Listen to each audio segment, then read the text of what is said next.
Y'all, oh my goodness, this is like my third time trying to record this episode. Hey everyone, welcome back. It's been a while. Apologies for that. You'll notice I am now holding my microphone instead of having it on a stand because it fell off and almost broke last time. So last time I tried to record this. So we're not gonna let that happen. Life has just also gotten a little crazy, and yes, I have now realized video and sound editing, not one of my favorite things, but it must be done. So, but we are back and finally talking about Ephesians chapter 5, because yes, that's been on the docket for a while now, so we will be talking about that. For the politics section, obviously there was a bunch of elections that happened yesterday, so we're just going to kind of talk about those. And then entertainment is going to be a movie review for High Noon. So yeah, as far as the Ephesians and High Noon sections go, yes, I have tried recording those twice now. Third time's a charm, I hope.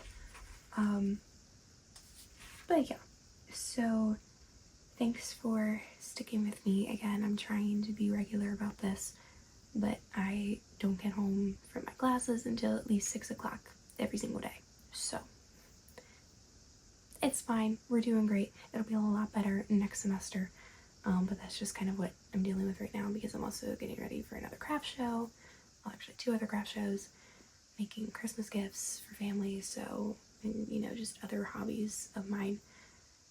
It's a lot. There's just not enough hours in the day. But yeah, so anyways, all that being said, I think that's all the sort of updates that I have. Yeah, let's just get into it then. So, I just lost my page. Yeah, so last episode I kind of talked about dating as a Christian in this modern world because it sucks. This coming from somebody who has never dated. But again, I think that kind of speaks to the nature of it. So I figured that breaking down Ephesians chapter 5 verses 21 to 33 would be a good little segue back into this episode. Sorry, I'm trying to multitask and I can't do it. So yeah, Ephesians chapter 5, it's definitely one of the most commonly misperceived, is that a word? It is now. It's one of the most misunderstood Bible passages for sure. It's the one I believe that gets taken out of context the most. So yeah, we're just gonna kind of talk about it, and like I said, I have filmed this twice now, so we're just gonna let the Holy Spirit take the reins, and hopefully I say everything that needs to be said, and I say it correctly. For context, I am using the Revised Standard Version, Second Catholic Edition Bible. Besides a few wording changes, translation really shouldn't matter. But I absolutely love this Bible. It has the Divine Mercy image on the front. I got this at the Basilica in DC over the summer, so yes, it's one of my favorite things. But yeah, so I am just going to read you Ephesians chapter 5 verses 21 to 33, and then just kind of go from there. And yeah, so here we go. Ephesians chapter 5 verses 21 through 33. Be subject to one another out of reverence for Christ. Wives, be subject to your husbands as to the Lord. For the husband is the head of the wife, as Christ is the head of the church, his body, and is himself its Savior. As the church is subject to Christ, so let wives also be subject in everything to their husbands. Husbands, love your wives, as Christ loved the church and gave himself up for her, that he might sanctify her, having cleansed her by the washing of water with the word, that he might present the church to himself in splendor, without spot or wrinkle or any such thing, that she might be holy and without blemish. Even so, husbands should love their wives as their own bodies. He who loves his wife loves himself. For no man ever hates his own flesh, but nourishes and cherishes it, as Christ does the church, because we are members of his body. For this reason, a man shall leave his father and mother and be joined to his wife, and the two shall become one flesh. This is a great mystery, and I mean in reference to Christ and the church. However, let each one of you love his wife as himself, and let the wife see that she respects her husband.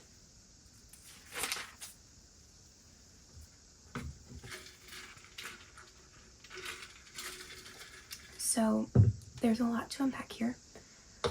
Essentially, though, what St. Paul is saying when he's writing this, it's labeled in my Bible as the Christian household.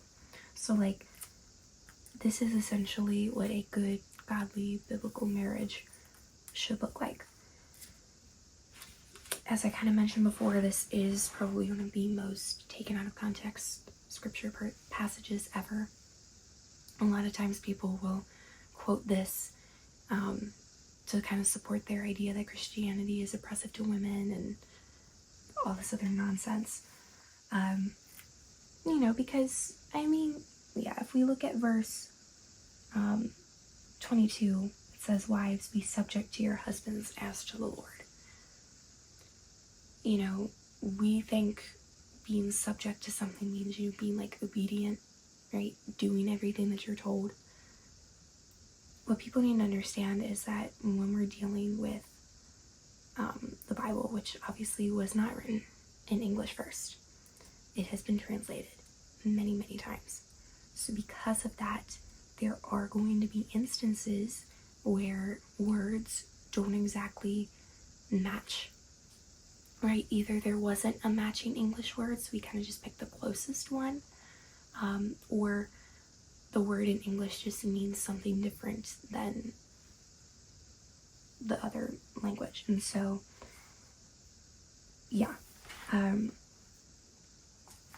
when he says, "Wives, be subject to your husbands as to the Lord," he's not saying for wives to be completely subservient, right? He's not saying that wives are beneath their husbands.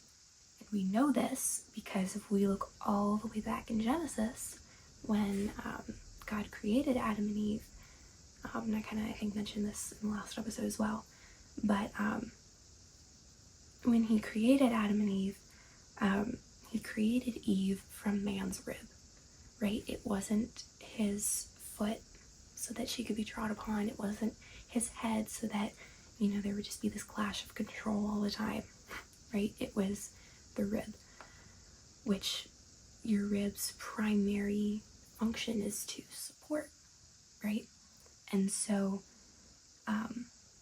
that's how we kind of know that, yes, the way it's worded might sound bad, but it doesn't actually mean wives be completely subservient, right? Because that doesn't fit in with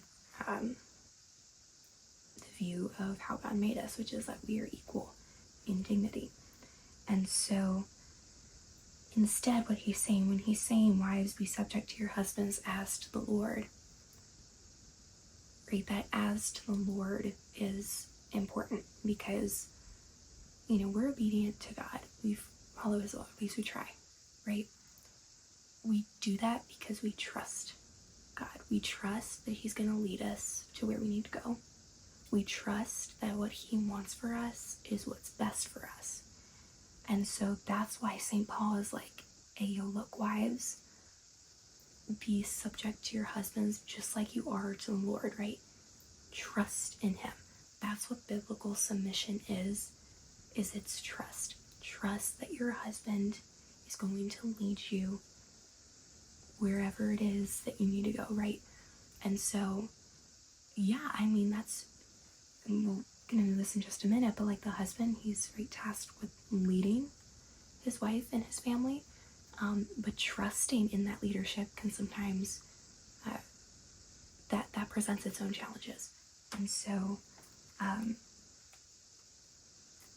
yeah, that's essentially at least what I have gleaned from this, is that St. Paul is not saying wives are beneath husbands. He's not saying that they're completely subservient either. There is, of course, this service to each other, right? But no one is beneath the other. And so another thing is that when people quote that verse as kind of, again, their defense for why Christianity is so oppressive to women, they fail to read on to verse 25, which says, "Husbands, love your wives as Christ loved the church and gave himself up for her." Like, how did Christ love the church? Christ died for the church. So St. Paul is saying, look, husbands, you gotta die for your wife, right? And that might not necessarily mean, physically, although, of course, if the time arises, like, yes, protect your wife with your life if necessary. But really, I think the more everyday is that dying to self every day, of putting her needs before your own, serving her before you serve yourself. And that kind of ties in, St. Thomas Aquinas, with his definition of love, is willing the best for the other person, right? So that those two things kind of go hand in hand there. Because, yeah, he's almost, dare I say, calling the husbands to do a little bit more than what he is telling the wives to do. He's like, yeah, wives, you gotta trust that your husband is gonna lead you.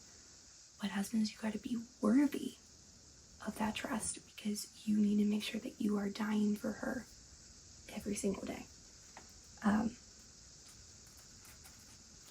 And then you hear in verse 27, that he might present the church to himself in splendor, without spot or wrinkle or any such thing, that she might be holy and without blemish. So again, kind of going back to the Christ loving the church, husbands, that's how you need to love your wives. That verse in particular, I just think of, what the actual purpose of marriage is, and that's, one of purposes at least, is to get your spouse to heaven. And so that's kind of what I think of with that verse there. Let's see what else here. I love how he ends with verse 33. I love how he ends with saying, "Let each one of you love his wife as himself, and let the wife see that she respects her husband." Like, just kind of, again, bringing it all home. If I had to just summarize that entire passage, like, that's the verse that I would use. And again, we see, modern people will see that, she respects her husband, and that just gets like a negative connotation, right? But again, look at the context that it's in and realize that he is telling husbands to basically do the exact same thing. I will never, kind of understand,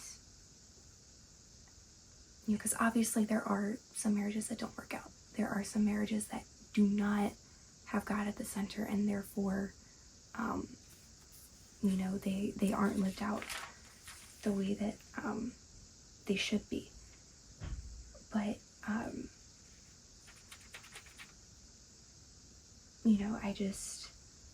I'm looking at the examples of marriage in my life with my parents and my grandparents, aunts and uncles, even a few cousins that had recently gotten married.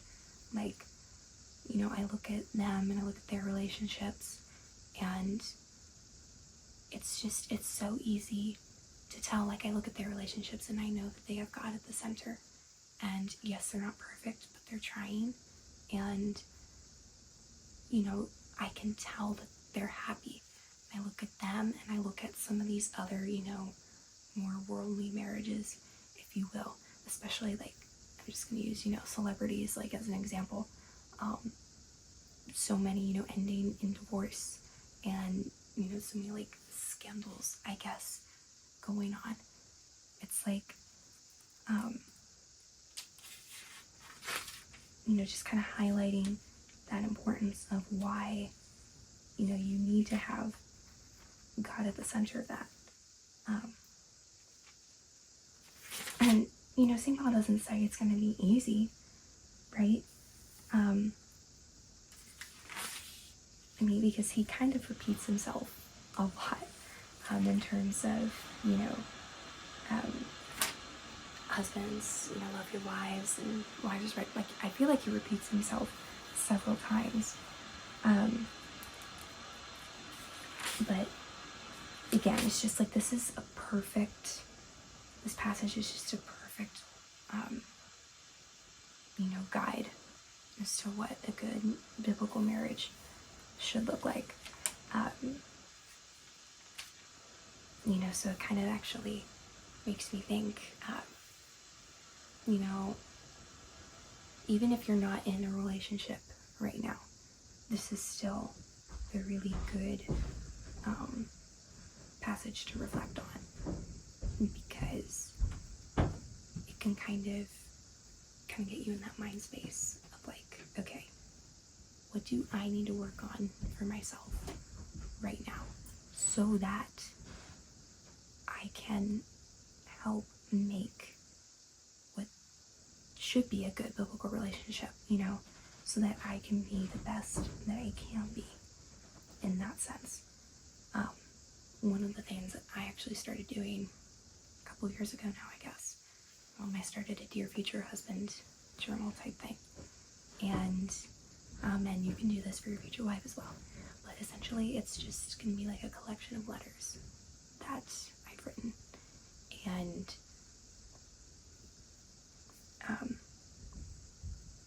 it's just, you write, things about your day.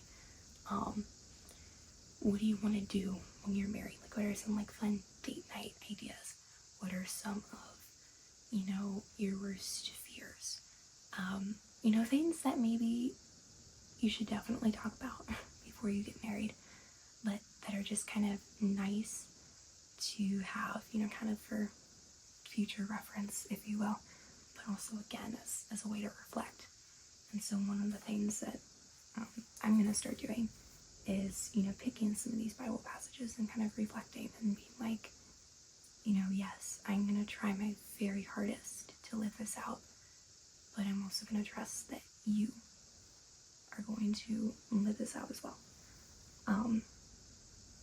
So yeah, this passage is just a great one to kind of reflect on in that way. But yeah, so I think that's basically all I had to say. But again, just be like St. Paul and repeat things here. But he does kind of repeat often, like, husbands, love your wives. And, again, likewise, like, wives also, love your husbands. I think the wording, he says it differently for both of them, even though it kind of means, like the same thing, kind of like serving each other. He does use different words, and I think that that's worth noting, because men and women each have different roles in the marriage, right?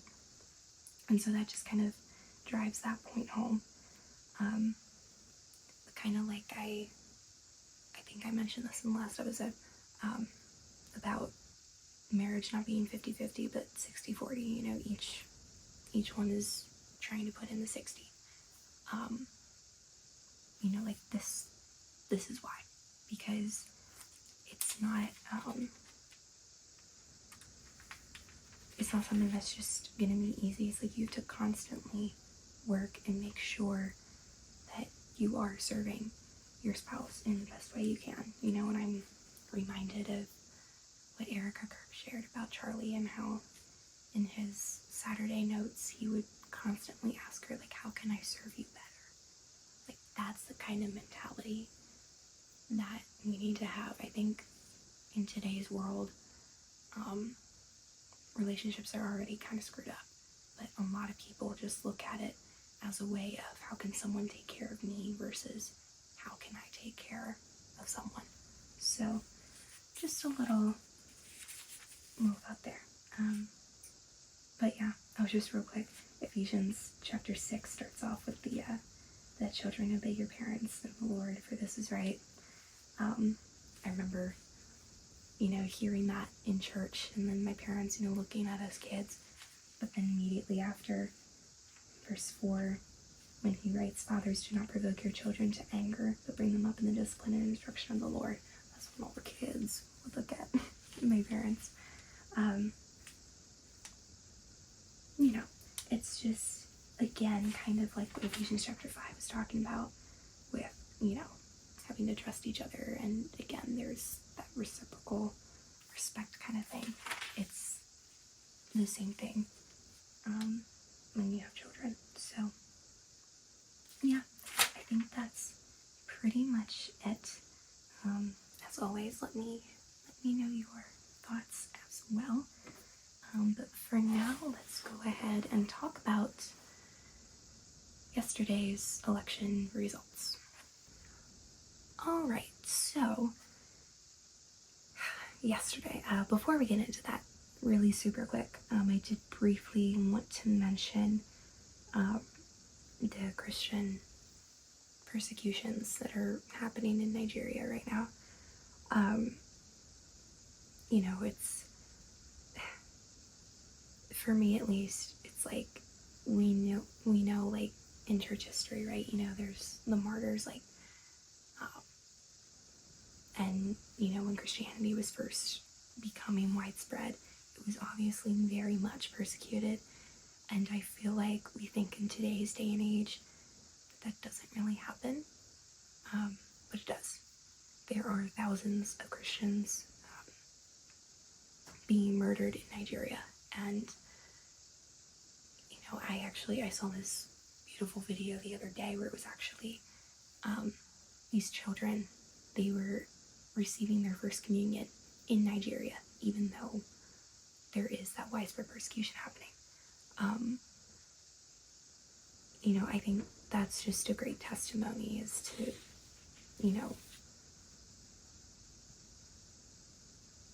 it really speaks to their faith and how,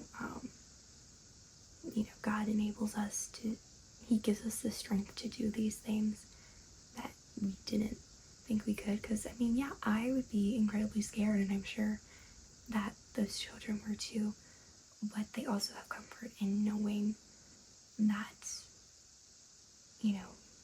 they aren't alone, and that their reward, as Jesus said with the Beatitudes, will be in heaven.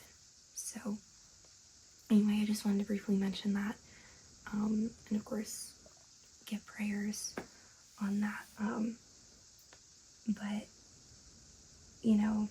yeah, I might swing back to that in a minute, but obviously yesterday there was a lot of elections that happened, so they're all equally painful, so these are in no particular order. But yeah, so starting off in California, Proposition 50 passed. So essentially what this means is that there will be some redistricting, and basically that will ensure Democrat victories.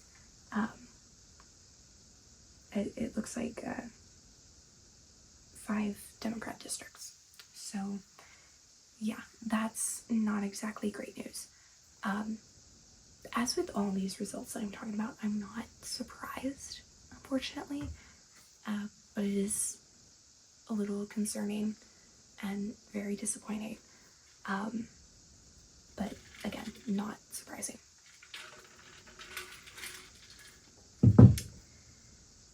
In New Jersey, of course, the Democrat governor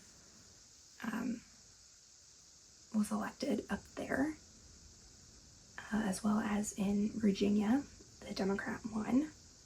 And also, gosh, we really need to talk about Virginia. So the Attorney General that was elected was Jay Jones, and in case you've been living under a rock, Jay Jones is the one that there were resurfaced text messages that were released, and he basically fantasized about killing his opponent and his opponent's children. That is what the Democrat Party has become. I mean, not only okay, these were resurfaced, nothing was done, but the fact that he was actually elected into office, yes, leftists celebrated Charlie's death. Yes, they try to cancel conservatives daily. But the fact that they're actually going to elect somebody into office that is embodying those values, that just tells us everything we need to know. Also in Virginia, the lieutenant governor that was elected, she's the first Muslim woman. Now, we're going to talk about Mamdani here in a second. But I think we're starting to see an Islamic takeover of the West, and it's not good. We're seeing what's happening in Europe right now, and the fact that that could very well start happening here is very concerning. Now, yes, we've got the Don in the White House, so if it was anyone else, I would be a lot more concerned than I am now. But again, this is what the Dems are turning into. So speaking of that, of course, in New York City, Zohran Mamdani was elected mayor, aka an actual communist.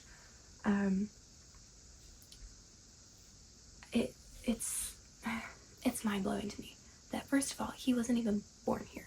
Okay, he was born in Uganda. Now, I know to run for president, you have to be born here. But why does that not apply to any sort of other elected office?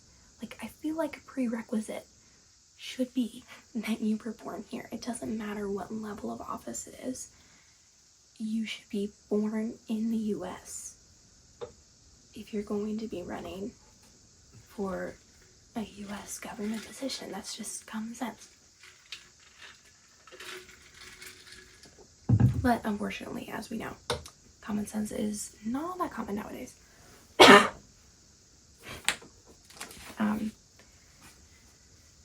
So yeah, there's that. There's also the fact that he is also a Muslim.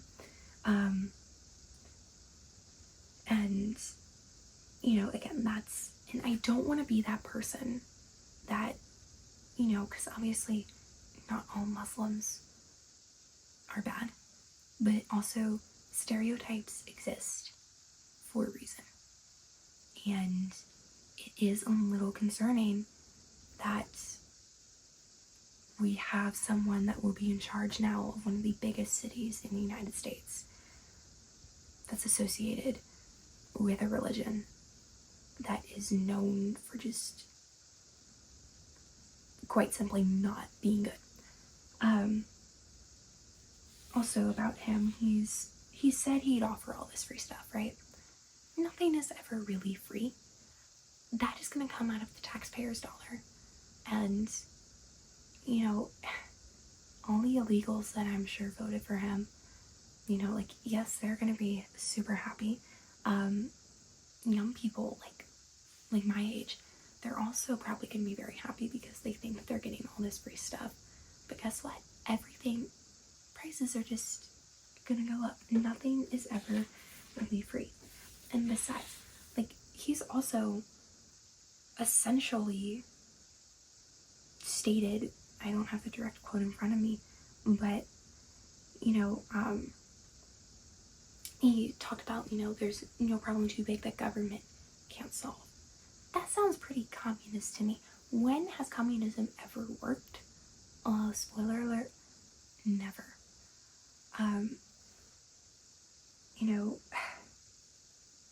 It's mind-boggling to me that he actually won. Again, as with all these results, it's not surprising, but it's very disappointing and disconcerting to see. However, I was looking at the numbers, and if they're to be believed, if Eric Sliwa, is that his name? I'm blanking. But if he had dropped out, Cuomo might very well have won. Very narrow, but he might have won. Because Mamdani won very narrow. It was not a landslide.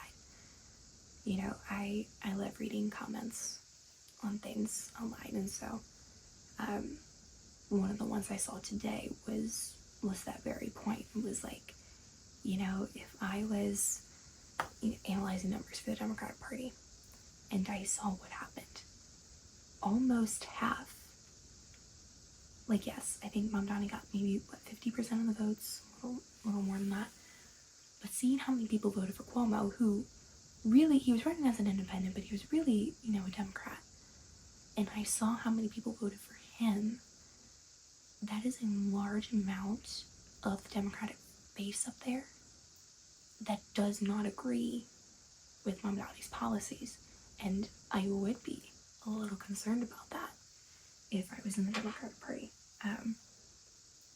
But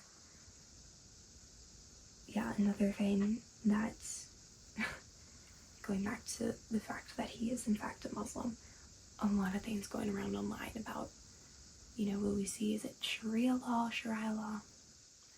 I really need to look up how to pronounce this stuff. People, whether joking or not, saying that he would enact that in NYC. I say anything's possible at this point. It's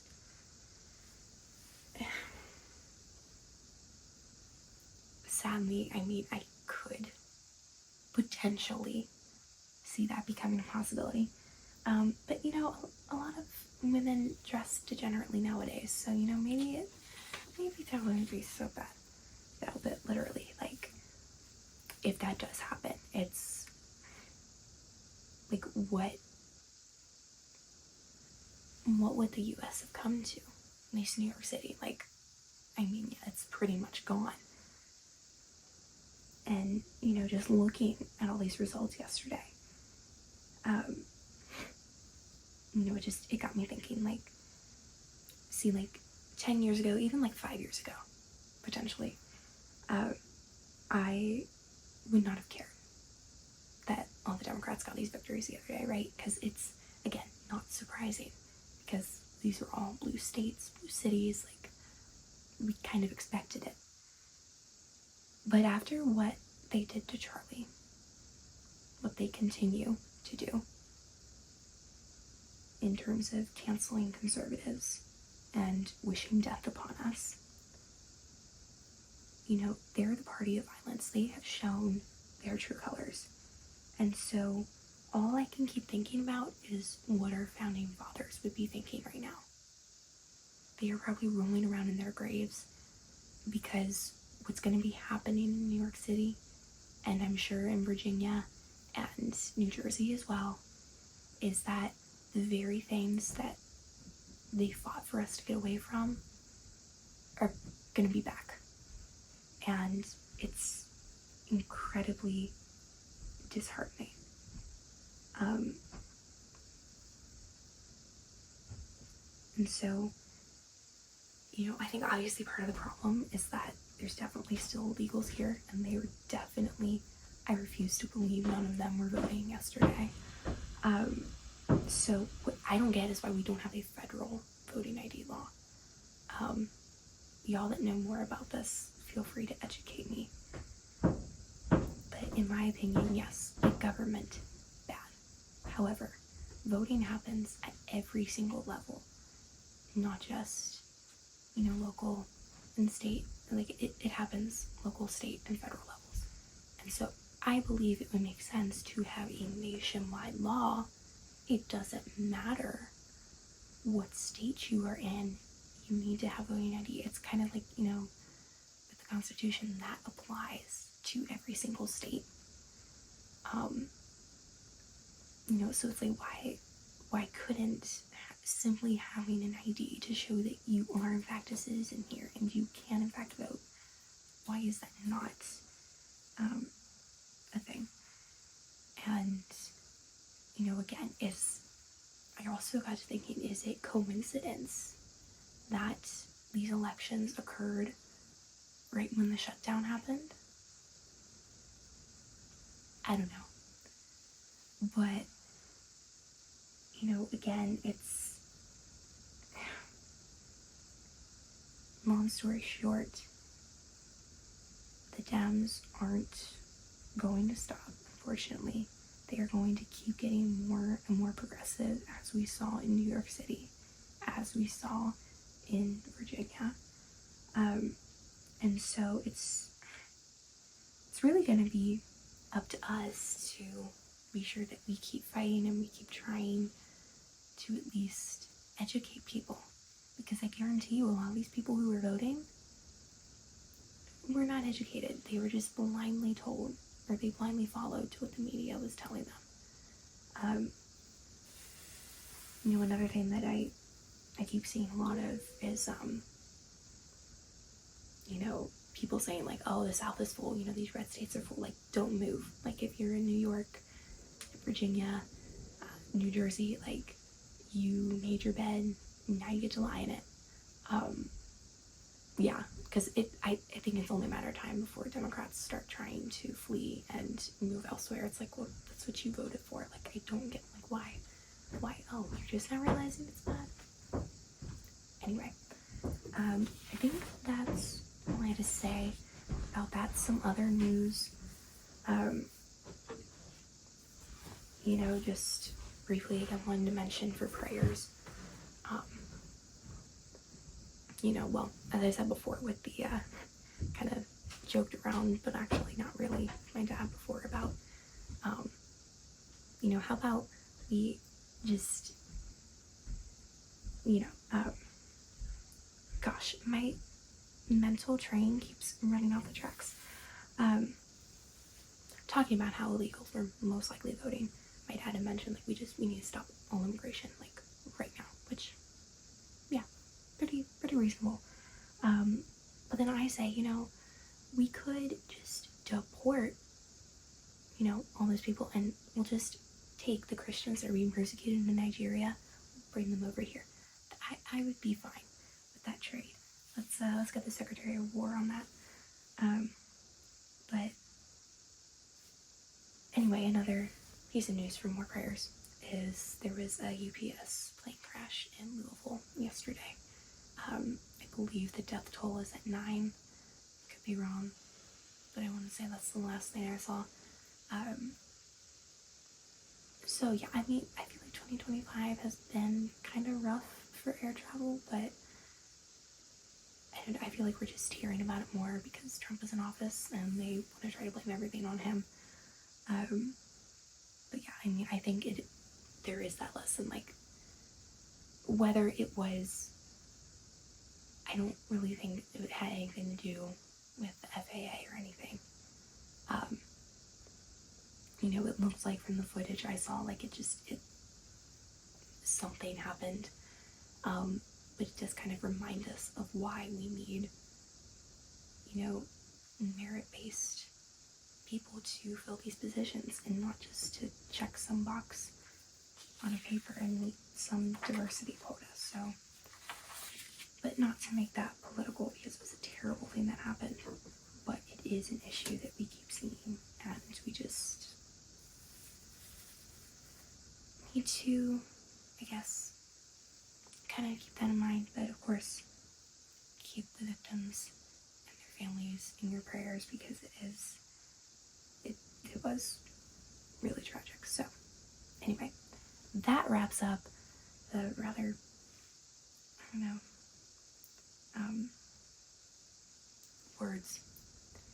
dismal, that was the word I was thinking of, rather dismal section of politics for today. But we're going to end on a high note because we're going to talk about High Noon. Alright, so High Noon, this came out in 1952. This is one of my favorite movies. This is actually my dad's favorite movie. I would consider it a Western, but it kind of deviates from a traditional Western. A a lot of the action is saved until the very end. A lot of the build-up and the drama, it's kind of built using dialogue and different, emotional cues and stuff. But it's not a very complicated plot.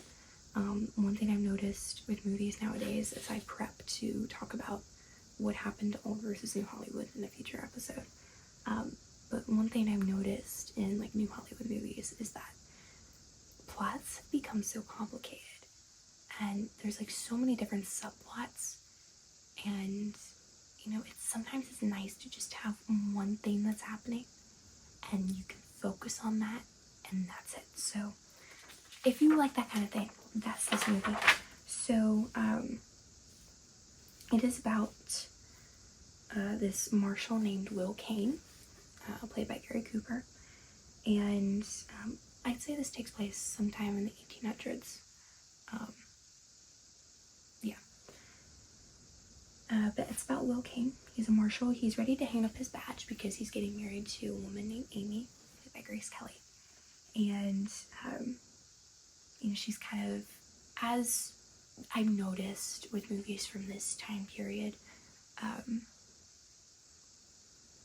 not only filmed in this time period, but also set in the 1800s time period, is that the women were often portrayed to be very pacifist. And so his wife, in this case, she is a pacifist. She doesn't want him to be marshal anymore. So he's ready to hang up his badge and not do anything with crime or violence ever again. It's right after they get married and they're ready to leave town that word reaches him that Frank Miller is out of prison. Now, Frank Miller is a criminal that Will Kane has, he put him behind bars many years prior. But now he's coming back because he and his gang want revenge on Will. And so instead of leaving town with his bride, which she actually threatened to leave town without him, she knows his sense of duty, but she was like, if you stay here to fight him, like, I am leaving without you. So instead of leaving with her, he stays, and he's trying to get, other people, to act as deputies, to kind of help him protect the town. But everyone is upset. They're not willing to help him. And so he ends up having to take Frank Miller and his men. Yeah, he has to take them on alone. And so, yeah, whether the townspeople were just scared to go up against Frank Miller, or some of them were like Frank Miller's buddies, like, it didn't matter. Nobody wanted anything to do with him. And so, yeah, it ultimately leads to a big showdown between Frank Miller and his gang and Will Kane. And so, yeah, just talking about movie elements here. First off, messaging. So one of the things that I love about this movie is the message about standing up for what you believe in, and more importantly for what's right, even if nobody else is. This is a great message because in terms of plot, it gets the audience more excited when the odds are more drastic. So the odds are like 4-1, I believe. But just in terms of messaging in general, like especially in today's day and age, like that's what we need. We need that kind of messaging to be shown more. This movie in particular is actually really great because this is actually a favorite movie of a lot of US presidents. I want to say Ronald Reagan really liked this movie. And he, like other presidents, could see himself in Will Kane as, this guy that is standing up against, the criminals. And, so, yeah, it's just when you can kind of put yourself in the shoes of the character like that, like it does make the movie more enjoyable. And it, kind of makes it, a little more, relatable. Because again, I feel like one of the problems in New Hollywood is that characters aren't really relatable anymore. And so part of the reason is because the messaging isn't relatable like this is. So, yeah.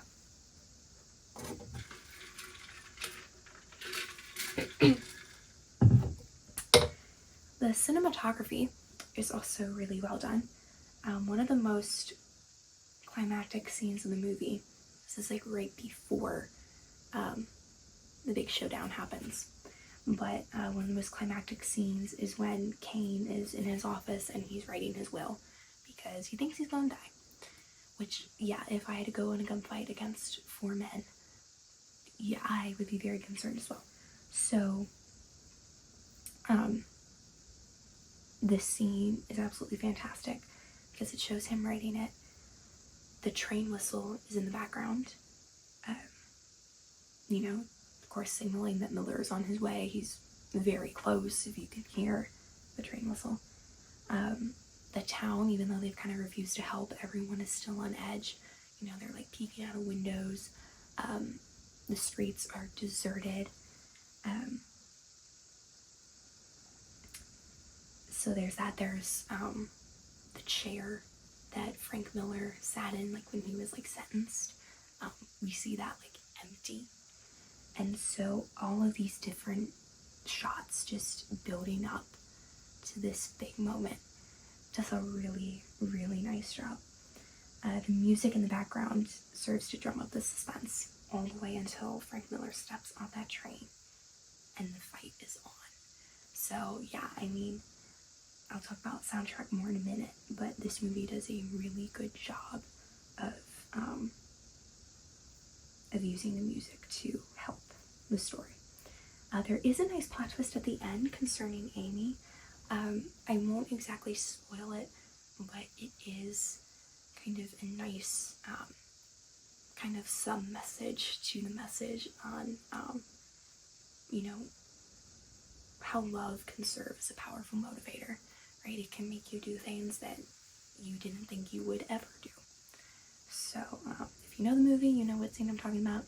If you haven't watched it, go watch it, and yeah, it's great. One of the final shots that we see is Kane dropping his marshal's badge on the ground to go out of town with his bride, and he's glaring all the while. Like he drops that badge on the ground in the dusty street. He hops on the carriage, the wagon, and he and his wife go, and he's just like glowering the entire time. And rightfully so, because nobody helped him. But it's a really powerful shot. And it's great. So the soundtrack, the title song will get stuck in your head. I haven't listened to it in a while, but now that I'm talking about it again, yes, it's going to be stuck in my head. It is used as a motif throughout the film, so you'll hear it quite a bit. And if I'm not mistaken, I want to say that this film kind of was like a catalyst for having other Western films start off with some sort of song like that. So that's really cool. Yeah, it's just overall classic movie. In 1989, the Library of Congress made it to be one of the first 25 preserved in the National Film Registry. So, yeah, there's that. And, I wish there were more movies like this nowadays. I find it so funny because when I was growing up, as a little kid, I hated anything that was in black and white because I thought it just wasn't as fun about color. Maybe that was the artist in me, maybe it was just a little kid in me, because now that I'm older, I'm like, it still kind of bugs me. I'm like, man, I wish it was in color, but it's not like I won't immediately turn something off because it's in black and white like I used to. But yeah, I wish more movies were like this nowadays, where it's not complicated. It's easy to follow along. There's, good moral messaging, as well as, practical effects and good action. As I said before, the final, gunfight, there's a lot that happens. But it's cool to see it actually happening rather than having CGI everywhere. So, yeah, I think that's basically it. Yeah, again, just great film.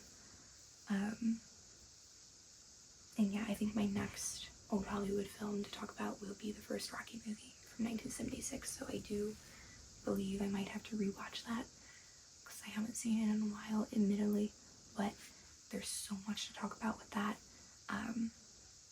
First of all, there's so many themes of Christianity in that movie. It's insane. Classic, underdog going the distance theme. But also just the history of how it even came to be.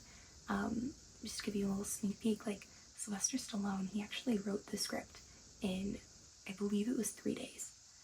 Which, if you've ever tried to write a screenplay before, if you try to write anything like that before, it does not normally take 3 days. So the fact that he was able to do that, like, the movie's history, I think, is just as interesting as the movie itself. So, yeah.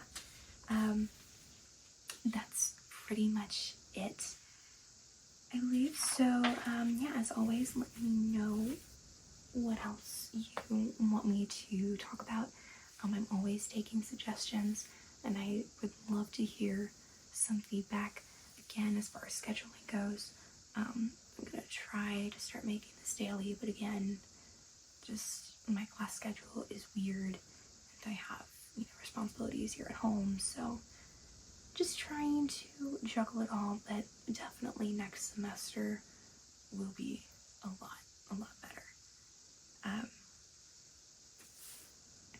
But yeah, so that's basically it. Thank you guys so much for watching and or listening, for sticking around. I do appreciate it. Yeah, I got nothing. I'm gonna start rambling, so I'm just gonna cut myself off now. Have a great rest of your day or night, whenever you're watching this, and I will talk to you guys next time. Bye. Take care. God bless.